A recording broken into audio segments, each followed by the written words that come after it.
Hi guys, and welcome back to my YouTube channel. For those of you who are new here, my name is Bethany and I am a full-time coloured pencil artist, and today I wanted to talk to you guys about commissions because it is a question I get all the time. Like, how do you run your business with commissions? Do you take a lot of commissions? How would you recommend starting a business and taking commissions as an artist?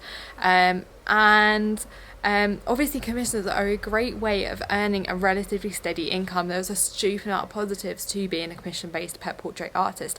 However, there are also a lot of negatives, and I definitely wanted to touch on them for you today. I know I haven't put myself on YouTube for a little while, just because of the pandemic. I've been feeling a little bit like uncertain, so again, change of scenery, change of setting. It's currently an evening here, so I thought I would just crack on and try and put a video out there all about commissions. So commissions are a great way, as I said, to, when you're looking at starting an art business, they are a fantastic way, and I think a lot of people do start with offering commissions as an artist. They're a really, really great way of structuring your income almost each month. So when people are thinking about an art business model, they would definitely think, okay, well, how can I kind of form a regular income every single month? And commissions definitely help with that, especially when you're starting out. So as I said, I do pet portraits. It is a big source of my income as a commissioned artist. But there are a lot of people in the same field, and especially with the pandemic, more and more people are learning to draw. They're joining me over on Patreon, they're sort of watching tutorials, and they want to jump on the art bandwagon, which is absolutely great. I've always said there's enough work for everyone to go around, and it's a great way for people to earn money doing what they absolutely love. So many people find art so therapeutic, and so many people love animals that a lot of times people would do hand in hand and start offering pet portrait commissions, which is, as I said, a really, really great way to earn a little bit of extra money. And also there's always going to be a demand for it because everyone loves their pets. I know if I had a dog, I'd be obsessed with it. So but a lot of people are prepared to pay for a bespoke piece of art around their pets. So no matter where you are in your art journey, it's relatively easy to pick up the commissions, even if you're just starting out. For example, I started myself offering commissions for a very, very low price to friends and family. I was at a local stables, and I was taking commissions of people's horses, and I think I started off offering them for about £20, and quickly it spiraled. I was putting them on Facebook, and more people were saying, how much do you charge? Oh, £20. Oh, can I have one? It's almost like pocket change to some people. And this is really, really great because even though it sounds like not a lot of money, it quickly started developing and gaining traction, and also I was able to develop my artistic skill further because it gave me something. I needed to draw. I couldn't just put down and think, oh, I'm not going to draw today. I had deadlines to meet, and so it definitely helped me and pushed me and forced me to keep drawing and developing that skill further and further. And it was great because I got to earn a little bit of cash when I was a bit younger for my artwork. So when I first started out, as I said, I offered graphite sketches mainly at my local stables for around about £20 for an A4 portrait. So if you're American or international, probably I think it's about 21 by 29 centimeters. It's something like that. It's Dylan sized, but like this kind of size. I was just filming a Patreon video about fine art prints, so this is why I've got this to hand. So now, obviously, when you're offering your commission for like £20-30, I know that doesn't sound like a lot of money, and it's not. In the grand scheme of things, it's very, very little. But it's a place to start, and it's a place to start gaining some traction around your artwork. So, I know, as I said, I know it's not a lot of money, so it's really, really important that you have what I call a runway fund, or in other words, savings. So either you've got enough savings to cover yourself when you are picking up commissions and trying to gain traction for your art business, or you keep having a part-time job. Now for me, as you guys probably know, I worked in a pub for about 3 years while I dropped out of uni and set up my art business. This allowed me to buy the art supplies I needed to and continue to pay my bills. So it's really important that whilst you're working on your first commissions or your first 10, 20, 50 commissions, it's really important, even if you're charging very, very little, to take your time with them, to really push yourself out of your comfort zone and really try and improve your artistic skill. And obviously the more time you take, the better your art will get, and the quicker you will become, you know, confident with your artwork, and therefore you'll be able to charge more over time. Obviously, if you start with £20, you think, oh, it's only 20 quid and do a rush job, you're never going to be able to charge more than that. So even though it sounds a bit backwards, I know, but obviously if you've got, you know, an income coming in from elsewhere, or you've got a lot of savings, then you can afford to take your time. And it's really important that you start slowly and build up that momentum slowly. You know, I know, as I said, I know it sounds a bit backwards when you're literally earning pennies, but I promise you it will pay off. The other really important thing to do is keep posting your work to social media. It's never been easier to get up commissions. It's never been easier to share your artwork with the world and get your work seen by lots and lots of people, which obviously will in turn help get you commissions. Now, as I said, I started, I think, a very, very long time ago. I was 16 when I started doing some pet portraits, and they were literally on Facebook, and I started doing a couple of drawings here and there, and very quickly, you know, people would see the work, and I say, how much do you charge? £20. Okay, you know, can you draw this, this and this? And then over time I managed to up my prices very, very gradually and slowly as I got more confident with my ability to deliver, you know, a pretty decent product. Now obviously commissions are great for so many different reasons, as I'll go on to tell you, but it's really, really important that you are aware that there are quite a few negatives, and I'm going to try and break them down for you today. So one of the best things about commissions is when you factor them into your business model, they almost instantly provide you with a certainty of what you're going to draw each month. So you don't have to spend hours thinking about, you know, what medium, what do I want to use, what style of drawing do you do today, or spend hours looking at a blank canvas or a blank sheet of paper. You literally know you've got a brief, and you know what you've got to draw each month almost, or however many commissions you're doing, so you don't have to spend hours thinking up a concept, you know, and therefore you limit your artist block, or you basically you don't get it. And another great thing about commissions is that it can be a very active income. It is an active income, and what I mean by this is that you do the work, you get paid, you do the work, you get paid, you do the work, you get paid, relatively. Obviously if your customer approves it, you do the work, you get paid. So you kind of got a regular income. You can kind of plan your months, and you can kind of plan how much money you're going to earn each month. So it's a really sort of a good way to try and keep on top of your finances and watch your business grow and develop. So obviously it gives you, like a certain degree of security around your earnings. And also when you regularly take on commissions, you kind of develop a very structured process of how you work. So if I just give you a little run through of how I work, it goes kind of as follows. So the client will contact me and sort of discuss and tell me give me an idea of what the client is after. I can answer any questions that they might have, whether it's the way I work, the medium I use, the paper, the materials, what I charge, what sizes I offer, and basically what they're going to get for their money. You agree on the work, you take on the brief, you approve the photo, you take your deposit. One thing I would say is really, really important, especially if you're a pet portrait artist, don't be afraid to say no to certain people who send you naff photos. There is nothing worse than getting stressed and, you know, not feeling like you can deliver the product or the service that you think you should be giving because the client hasn't given you the best photo.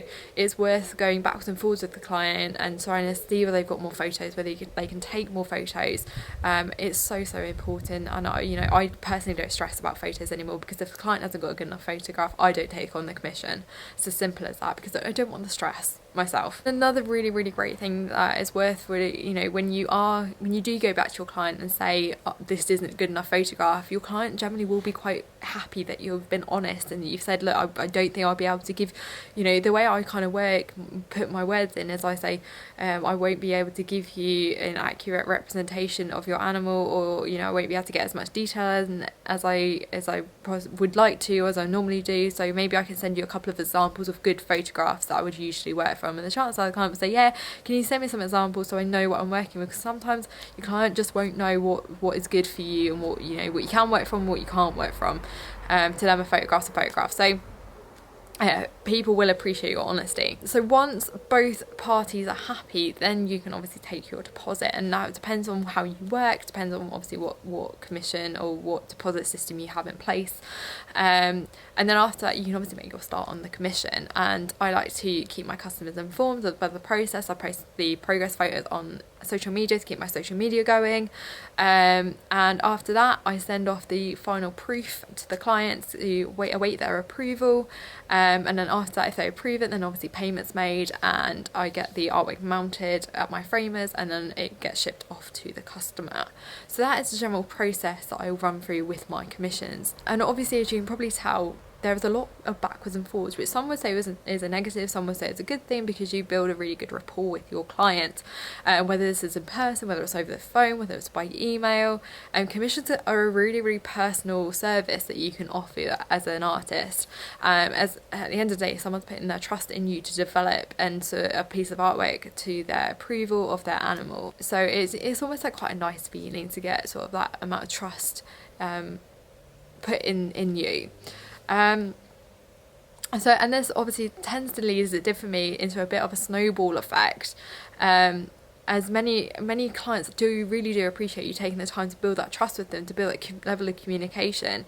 And when they get a good service, the chances are they'll tell their friends and family. And the amount of times I've got commissions from word of mouth through someone saying so and so recommended you, or you did so and so's piece of work and they really rated you.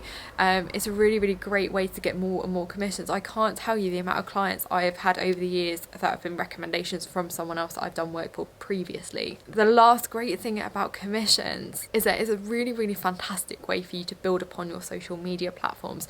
Now, I would say probably about 90 to 95% of my Instagram, my Facebook is work in progress photos from commissions, and it has allowed me to gain a lot of trust as an artist. You know, people know that I deliver content all the time. I spend all my days drawing, almost not all my days. I'll film another video, actually what I get up to each day now, but you know, they know that it is a full-time job for me because I'm posting regularly.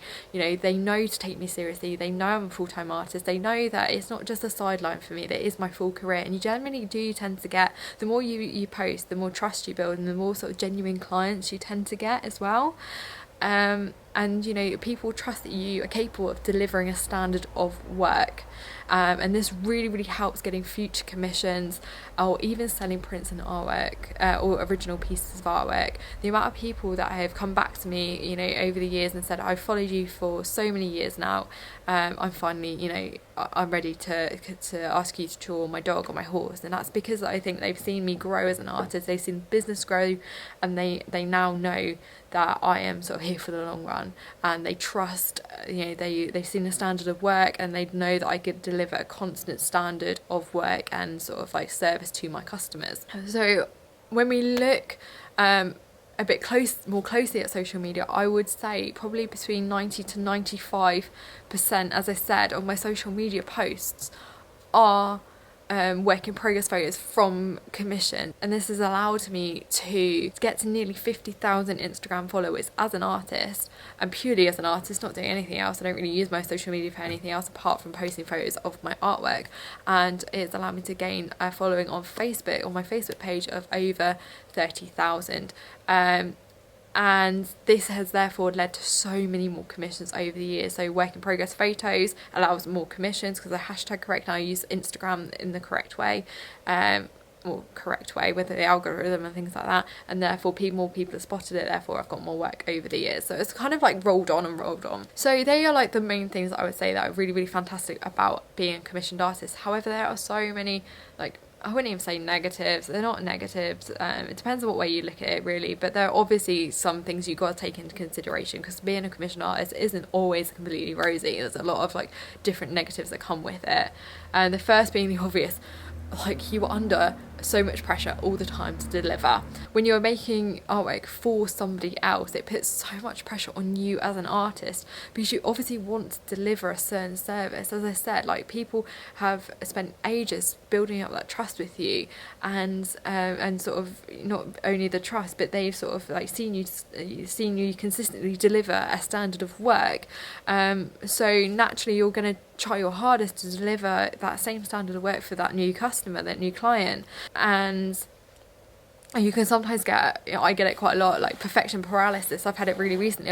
I've changed my medium because I've had a bit of artist block, and when I do that, I like to change and sort of mix things up a little bit. So I started working in pastels, and I'm, the piece is absolutely fine, but in my head I'm kind of going, oh, the client doesn't like it. Oh, it's very different to me. The client's given me free range. She's kind of gone, I've known her for years. She's kind of gone, yeah, okay, just, I know you'll deliver a service of X amount of quality, so have some sort of freedom to do what you wish. And it's allowed to me going, oh, I'm not really sure.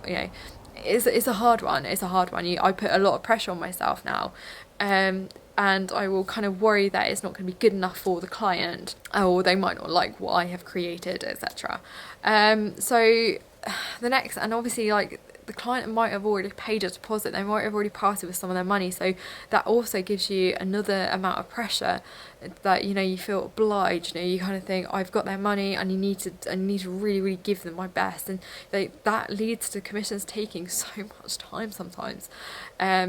But, especially if you're under pressure from deadlines, I mean, Christmas, birthdays, anniversaries, things like that, it can be a really, really hard thing to sort of try and, to always consistently meet deadlines. If you work well under pressure, then chances are you'll be absolutely fine. But sometimes, you'll take on too much to your handle, and, your brain will feel a bit fried, and it puts so much pressure on you as an artist. So I'd say that's definitely one of the negative things about being a commissioned artist, because you are so worried about obviously letting your client down, letting your followers down, and things like that. Another really, really sort of, like, I wouldn't say it's negative, but it's one thing I really, really struggle with recently is the lack of creative freedom. As I said, I'm working on a piece in pastels at the moment of a sort of red fox lab cross, and it has given me a little bit more creative freedom, because I have changed my medium. I've been working in pastel mat instead of coloured pencil or Fabriano, and it has allowed me to mix things up a little bit and sort of develop a little bit more as an artist. But it's sort of really pushed me out of my comfort zone, and it sort of, as I said, it led me to feeling a little bit paralysed by sort of like, is this really good enough? And I feel like that's because I haven't had any creative freedom for such a long time. I've literally had a brief, I've started a brief, I've delivered. I've had a brief, I've started a brief, I've delivered. And that has been the process. I've worked for 5 years now, and it's been really, really sort of quite difficult to try and structure my work outside of that. Especially when you work with coloured pencil, you're working with such a precise point all the time that it can be really, really difficult to to change that and work in a different medium. And it's something that I really, really struggle with. I sometimes, if I want to draw something completely different, I kind of get really stuck, and I think, well, I don't know anything other than coloured pencil, I don't know anything other than realism, so I guess I'll just stick to that and draw something that's really super detailed. But one of the other things is being a commissioned artist. You kind of, for me, this might just be personal, and please remember that this is all personal to me. This is, we can create a bit of discussion here and see what you guys think as well. But like, for me, I find it really, really easy to get stuck in a bit of a trap with the commission work. Because it earns me X amount of money each month. I can kind of, as I said at the beginning of this video, I can kind of dictate how much money I'm going to earn. And, I've built a following over the years of developing and delivering realistic coloured pencil drawings. And so I often find I get really, really frustrated, as I said, I kind of want to experiment a bit. I want to, develop my artistic style in a different way. I want to offer different services maybe, but I almost, as I said, get a phobia. And, what if things go wrong? People, I'm changing the style too much. What if people don't relate to that new style, or people think, oh, she's changed, and you kind of like lose your, the confidence that people have and the trust that people have developed in you over the years. And for me, if I do the commission work, I know that I'm going to get paid at the end of that month from that client, or it's kind of, whereas if I do something completely new and I don't do that commission, I put the commission off for a week and I work on something else for a week that's a bit more uncertain, I could have earned that commission money. And in my head, it's